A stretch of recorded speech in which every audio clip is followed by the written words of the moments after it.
the state of the Canucks right now, there are a lot of guys that want to finish strong. Just, I mean, go up and down the lineup, right? Right off the bat, your top line, you got Pia Suter and Brock Besser who are playing for new contracts. They want to produce as much as possible to help their cases. We know Suter's certainly been elevating his stock, and has he done enough to make the Canucks look at him as an indispensable piece to that? Hey, this is a guy that we should really pay up for on an extension. So you got two guys playing for contracts there. Further down the lineup, we know about the Abby guys, right? Atu Ratu. This is huge for him, especially him more so than a lot of the other Abby guys, because he's the most highly touted prospect on this team that requires waivers next season, right? Like Lecker-Mackey, yeah, he's more highly touted than Ratu, but the pressure isn't going to be the same on Lecker-Mackey as it is on Ratu to figure it out next season, because Lecker-Mackey is a lot younger and still has AHL eligibility if required. Whereas for Ratu, the clock is running out. If you want to turn into full-time NHL player, this is it. This is when you produce down the stretch, continue the momentum from his last few games, show that you can make a consistent shift impact, and sort of prove that, hey, I'm decisively ahead of Nils Aman on the pecking order and depth chart.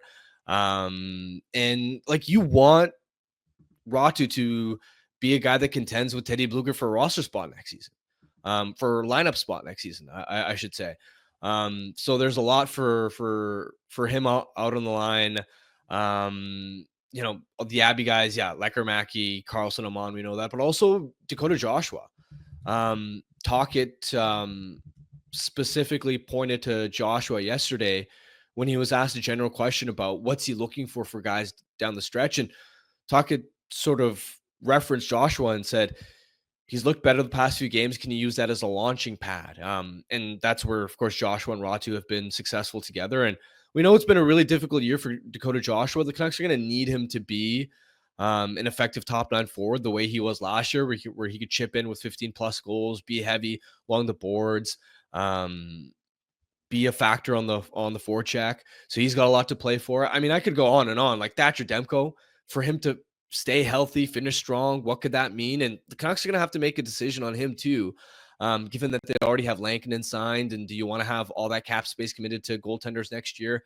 Demko's theoretically eligible for an extension on July 1st because he's only got 1 year left in his contract. So a lot of guys that have real stakes to play for. That's one thing I've thought about recently is Demko in all of this. And that was the name I was going to say before you brought it up when we talk about players with something to prove.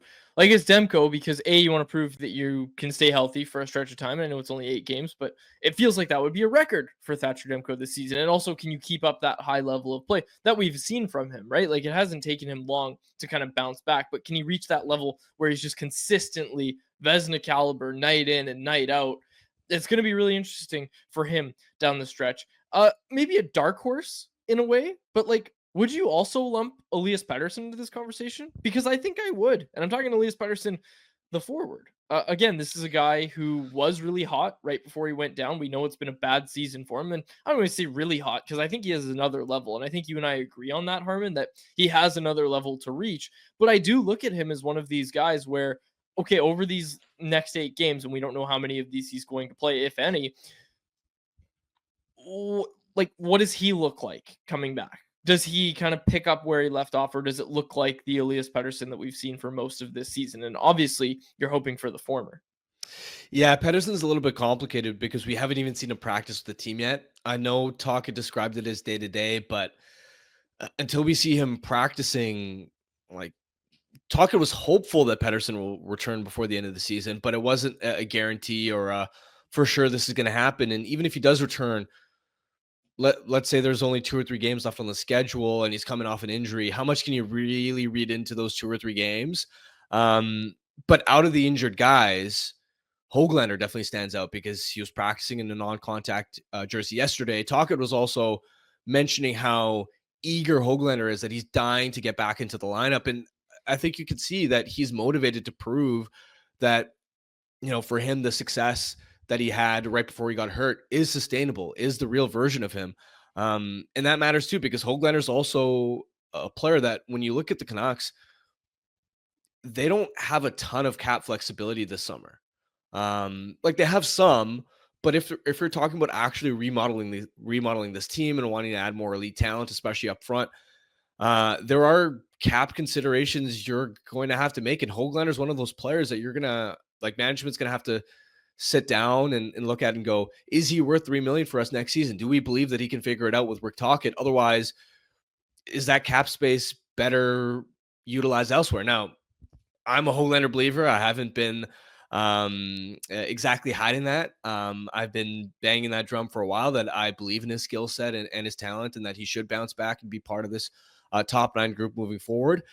But it isn't a guarantee, right? He's been an up and down player while he's been in Vancouver, and he A seems closer to returning than Pettersson, and B, as much as we focused on the decision the franchise is going to have to make on Pettersson and the stakes are on his future, I feel like we haven't talked a lot about Hoglander's future.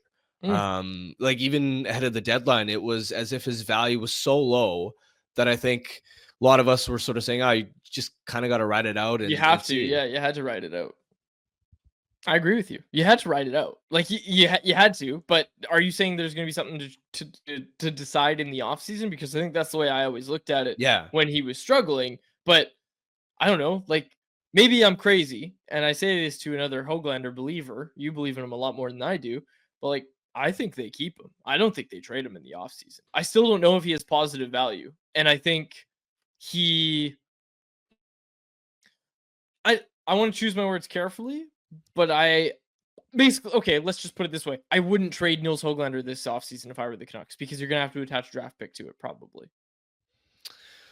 I'll be honest. I don't know where his trade value lies. Could there be a team that looks at his strong second half performance, even though the point totals weren't terrific, but is there a way that you could find a taker for him without attaching a draft pick? Maybe. But having said that, would you rather that or just bet on the player potentially bouncing back, considering how Exactly. good he was for you last season? Now I would bet on the player. yeah, same.